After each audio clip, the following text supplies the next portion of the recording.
হাত দিয়ে চেপে রস বের করা হচ্ছে দেখে ভাবছেন কোনো দুধের তৈরি ছানা? না দর্শক, এগুলো প্রাকৃতিক রবার গাছের লেটেক্স।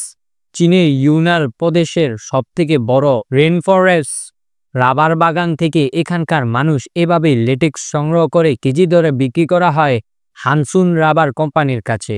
দর্শক, আজকের ভিডিওটিতে দেখতে চলেছেন কিভাবে পাহাড়ি আঁকাবাঁকা রাস্তা ধরে রাবার সংগ্রহ করা হয়, প্লাস বিক্রি এবং কোম্পানিতে কিভাবে রাবার প্রসেসিং করা হয়।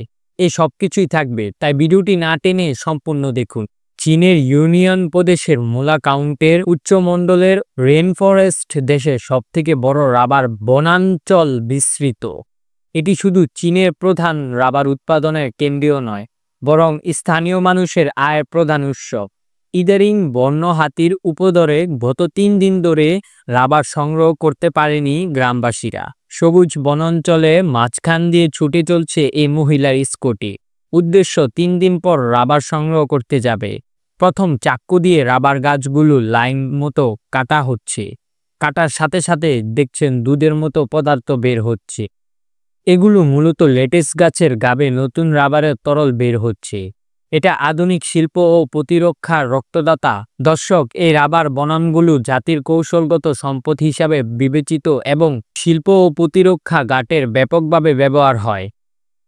কয়েকদিন ধরে রাবার সংগ্রহ না করার কারণে বাটিতে একটি পাতলা রবারের স্তর জমে গেছে। এই পুরনো রবার তরল ইতিমধ্যে জমাট বেঁধে গেছে।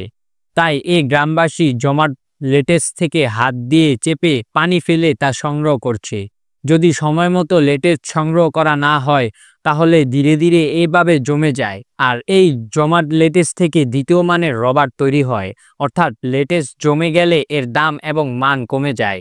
সঠিক এবং পিতর রবার পেতে হলে একদম তরল লেটেক্স প্রয়োজন, যা সময় মতো না সংগ্রহ করলে এমন হয়ে যায়। রবার লেটেক্স সংগ্রহ করতে সাধারণত 1 থেকে 2 দিন সময় লাগে। ভিডিওটি দেখতে যতটা সহজ, এই দৃশ্য ধারণ করা মোটেও ততটা সহজ নয়, কারণ এখনো জঙ্গলে ডজনখানি বুনো হাতি আছে।